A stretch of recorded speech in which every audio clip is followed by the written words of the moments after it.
Hablemos de la objetividad. El problema de la objetividad, y aquí vamos a ver lo que sería estos grandes desafíos. También nos va a tocar hacer un breve análisis sobre aquellos criterios que le permiten a la sociología tener objetividad. ¿En qué criterios se puede basar un sociólogo para realmente alcanzar un conocimiento más objetivo? Es lo que trataremos de ver.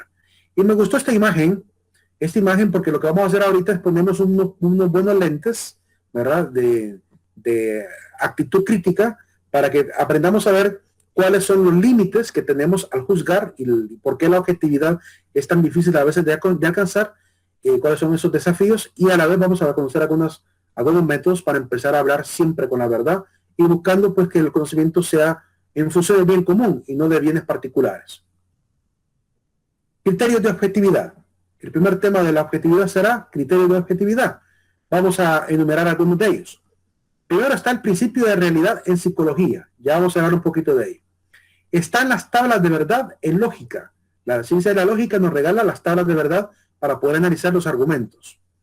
Están los criterios de verdad en la ciencia de nociología y ontología. Es decir, la ciencia que se dedica al conocimiento, que es nociología, y la ciencia que se dedica a estudiar a los seres, que es la ontología. Estas dos disciplinas nos regalan también criterios de verdad para poder entender lo que es el ser y el conocer. También están los criterios de verdad o principios éticos que surgen de la ética misma. Estos principios éticos que se consideran inalienables, que se consideran inflexibles, es decir, que son universales, son criterios que nos ayudan a tomar mejores decisiones a la hora de juzgar y que hoy en día pues se consideran pues válidos a nivel internacional, aunque hay sociedades que todavía no las apliquen completamente. La ausencia de falacias.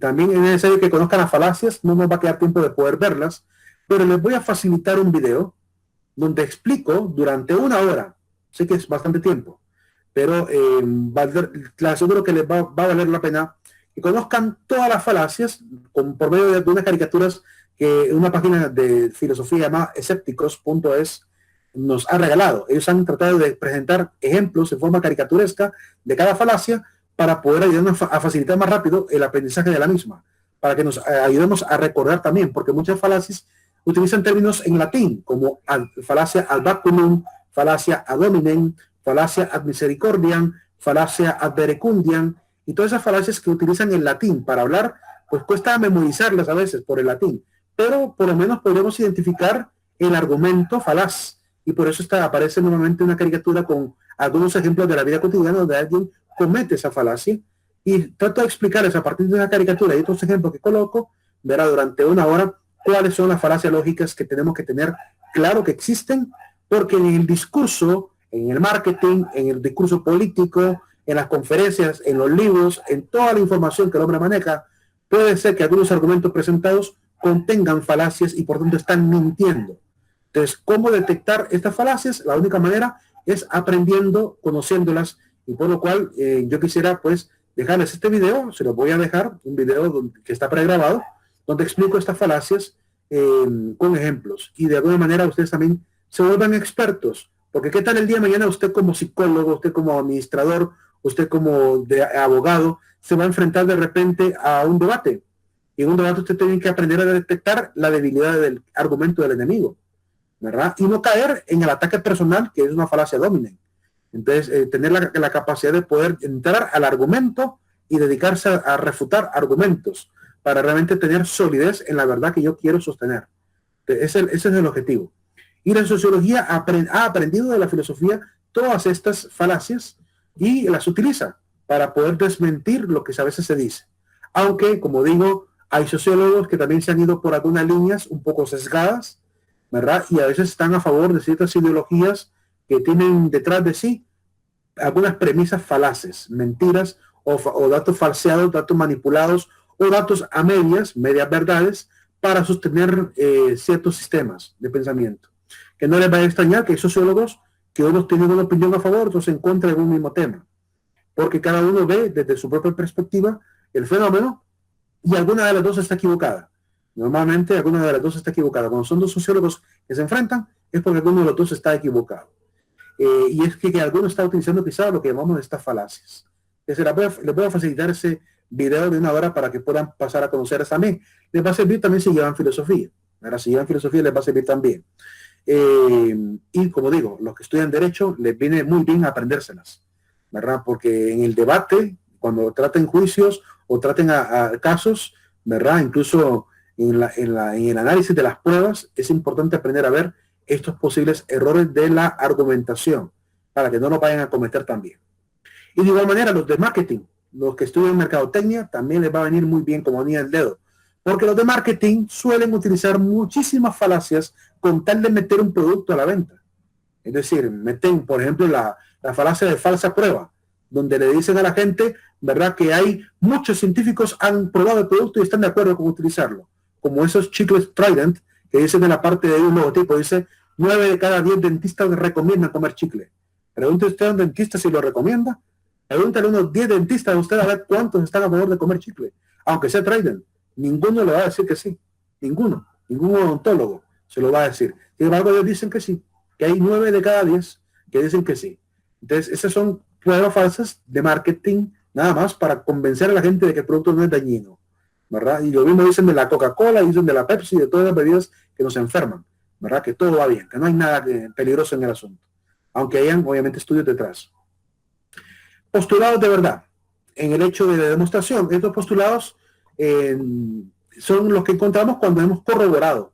Cuando después de haber analizado un fenómeno, obtengo obviamente los datos, los analizo, llego a conclusiones, a teorías, y después de esas teorías corroboro que se cumplen como que fueran un modelo constante en la sociedad, por lo cual refuto un montón de ideas a medias, ¿verdad?, que no sirven, que no son útiles, y me quedo solamente con esos postulados de verdad que han quedado por demostración, que han quedado porque yo he puesto a prueba lo que he propuesto en la teoría, ¿verdad? Y que se puede corroborar perfectamente en la práctica. Estos postulados de verdad, como por ejemplo este postulado de verdad que nos regaló Emil Durkheim en el estudio de la teoría del suicidio, estos 3 tipos de suicidas que él define, y sobre todo las cualidades de cómo, en qué tipo de sociedad aparecen los tipos de suicida, o dónde se da más o menos el suicidio más y por qué se da, cuáles son los factores que promueven, o mejor dicho, que permiten que alguien pueda caer en esa actitud suicida. Estos factores que él presentó, se vuelven para los sociólogos prácticamente postulados de verdad, porque se han seguido analizando poblaciones y sigue siendo un fenómeno repetitivo. Por esa razón termina siendo pues postulados de verdad, aunque no llegan a nivel de ley, no llegan a nivel de ley científica, pero sí de criterios y principios que son válidos, por lo menos hasta que se demuestre lo contrario. El principio de realidad en psicología. Quiero explicar algunos de los que mencioné en la lista anterior, ¿verdad? Un poquito más detenidamente. El principio de realidad en psicología se basa en este postulado. La realización inmediata de todos los apetitos haría imposible la vida del sujeto. Eso dice el principio de realidad en psicología. ¿Qué quiere decir? Que el ser humano tiene que aprender a vencer el egocentrismo, vencer la autosuficiencia, vencer el hedonismo, el placer. Porque si no logra vencer el placer, todos sus esfuerzos por alcanzar la verdad se van a ver sesgados o comprometidos. Por lo cual, por ejemplo, cuando analizamos una guerra, cuando vemos, por ejemplo, los diferentes casos de crímenes, hay que aprender a verlo con mucha cabeza fría, sin caer en estos apetitos, porque si nos dejamos llevar por los apetitos, generamos todos estos problemas, ¿verdad? Las guerras, los crímenes y la mala interpretación también de los fenómenos. Imagínense, por ejemplo, esta fotografía que tomé de los criminales son fotos de violadores. Todos ellos son violadores según la noticia de donde tomé esta imagen. Entonces, viene una feminista, agarra esta foto y que tiene a ¿cuántos? Tiene a 12 hombres, ¿verdad? En una sola fotografía que dice la noticia que son violadores. ¿Y qué haría la feminista entonces? Agarraría esta foto como un paradigma, guiada quizá por este deseo de que la ideología permanezca, la ideología de ella. Vamos a utilizar el fenómeno incluso guiada por su apetito de ver triunfar su supuesta caída del patriarcado y presentarla como una prueba más de que son los hombres los únicos violadores, como que no hubieran también noticias de mujeres que violan. De hecho, hay muchas mujeres también que son violadoras, ¿verdad? Que han violado niños, que han manoseado niños también, que han robado niños también. Entonces, hay muchas mujeres que practican también crímenes, pero eso no lo van a sacar jamás, porque no les conviene para lo que tanto les mueve el apetito, que es hacer triunfar su ideología. Entonces, tenemos que aprender a vencer tanto la forma como interpretamos los fenómenos como también los fenómenos mismos. Porque, ¿cuál es el origen de todos estos problemas? El apetito. Por el apetito se llega a las guerras, por el apetito se llega a los crímenes, por el apetito se llega a la mezquindad y opulencia, ¿verdad? El malgasto de los recursos, ¿verdad? Por el apetito. Y por el apetito también podemos malinterpretar estos fenómenos. Así que tenemos que vencerlo para realmente ser objetivos. Siguiente principio. El principio de realidad en psicología. También, se me había escapado ese detalle. También tiene que ver con el hecho de aprender a vencer la tentación. Lo pongo en términos religiosos para que lo entendamos bien. Vencer la tentación o por así decirlo, esta proximidad a dar rienda suelta a mis deseos. Por ejemplo, el tema de aprender a sustituir o posponer incluso los apetitos en función de la realidad. Es decir, si alguien, por ejemplo, es psicoterapeuta y de repente empieza a querer manosear a su cliente, va a terminar sesgando su conclusión como psicoterapeuta, ¿verdad? Como guía. De igual manera en la empresa, ¿verdad? El hecho de trabajar un empleado con otro y empezar a meter enamoramiento en medio del trabajo, ¿verdad? Esto puede generar también problemas. Y no digamos el tema del soborno, que también obviamente a quien no le gusta el dinero, a todo el mundo. Pero tengo que aprender a vencer ese apetito deseo con tal de permitir obviamente que persista la realidad como debe ser, para no caer bajo esta presión, sino que la realidad siga su curso con todo lo necesario. Para poder vencer estos apetitos se necesita por lo menos generar procesos secundarios, dicen los psicólogos. Es decir, generar momentos en los cuales podemos detenernos en el tiempo, en una especie de holograma mental, a analizar en qué escenario me encuentro yo. Eso desde el punto de vista de la ética le llamamos generar el tercer observador. ¿Qué significa generar el tercer observador? Bueno, que hay dos observadores que son muy comunes en nosotros. El primer observador es, ¿cómo se llama? Yo, viendo obviamente a la persona. El segundo observador es verme a mí mismo interiormente lo que yo quiero decirle a esta persona. Y hay un tercer observador que debería estar fuera de ella, de esa persona y de mí mismo, ¿verdad? Viéndome a mí frente a ella, ¿verdad? En un escenario. Por ejemplo, así son muy populares en los años 90, estos comerciales donde salía, por ejemplo, Chabelo, o salía la Chilindrina, o salían estos personajes de la televisión de niños, ¿verdad? Que de repente salía la escena de una madre que se enoja y está a punto de lanzarle la manotada en la cara a su hijo.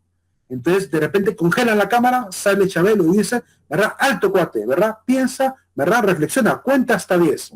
Entonces empezaban a contar 1, 2, 3, contaban hasta 10 y la luz roja que se encendió por la ira de la madre empezaba a bajar la temperatura hasta que por fin el comercial enseñaba a que había que tener dominio, aprender a dominarnos, por lo cual a esa capacidad de generar esos altos en mi intelecto sobre lo que estoy a punto de hacer se llama proceso secundario, por lo cual necesitamos la memoria para recordarnos siempre los valores y principios que hay que poner a funcionar antes que cualquier apetito.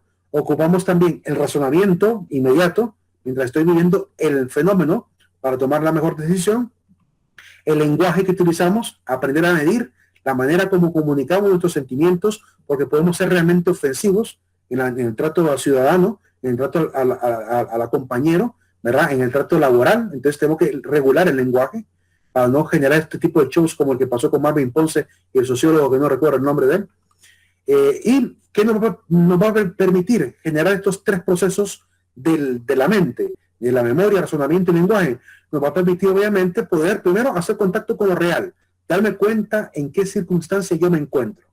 Segundo, nos va a permitir descubrir los mecanismos para poder vencer esta tentación. De repente imagínense que siendo yo, digamos, empleado, ¿verdad? Y llega una compañera de trabajo a quererme seducir. Y yo tengo que darme cuenta de lo que está pasando. Entonces, en ese caso, tengo que aprender a descubrir de qué manera voy a rehuirla sin ofenderla también.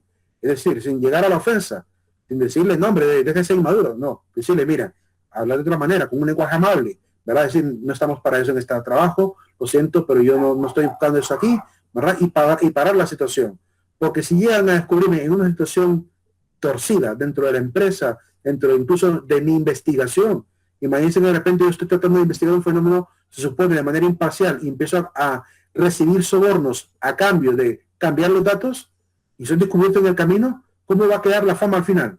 Destruida por completo. Van a decir, no le pongan atención a ese experto, a ese sociólogo o a ese encuestador, porque se deja vender, es decir, vende y sesga los estudios. Si fuera un médico, imagínense que fallara en un diagnóstico porque se dejó convencer, ¿verdad? Imagínense que de repente es un narcotraficante que le dice, por favor, deme esta receta de que estoy enfermo en esto, o que tengo tal situación personal para justificar la tenencia de tanto dinero, ¿verdad? Y le voy a dar tanto, ¿verdad? Para vencer un poquito la parte penal y que el médico se encuentre contra la espada y la pared. ¿Qué decisión tomar?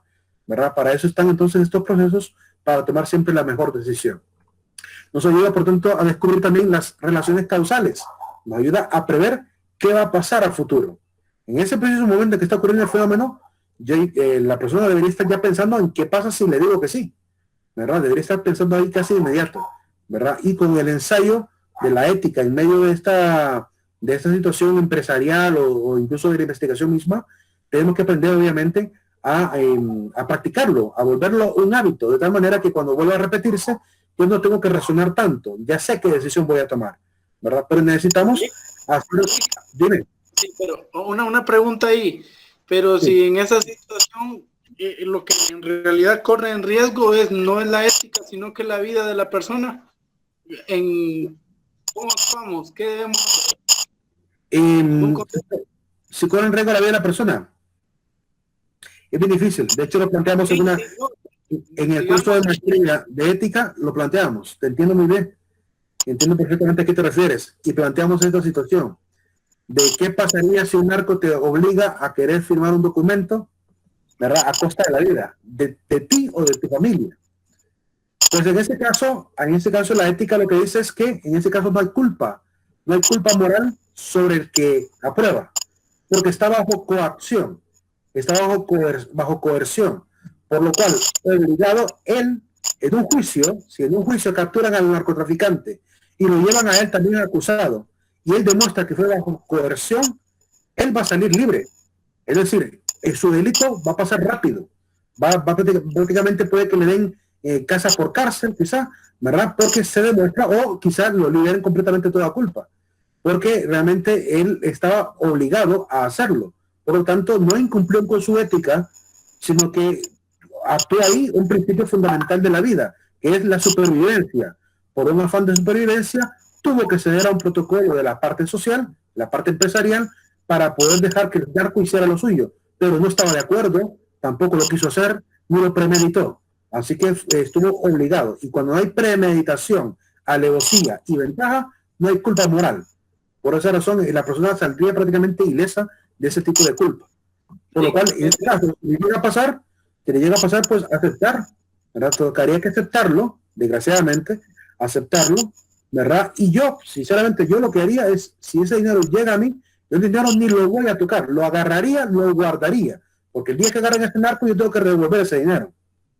Entonces, ese dinero no lo tocaría, lo dejaría guardado, ¿verdad? Cuando me llegan a atacar, yo diría, mire, el dinero yo lo tengo, porque él me amenazó de muerte, pero aquí tengo el dinero y yo estoy dispuesto a devolverlo. Y me libro de cualquier situación. Ahora, si me cojo el dinero, me volví culpable. Sí, pero otro agregado ahí. Pero si yo soy consciente de cuando le estoy dando por salvar mi vida, cuando apruebo aquella acción, esa acción va a tener consecuencias que puede llegar a acabar con la vida de terceras personas que yo no conozco.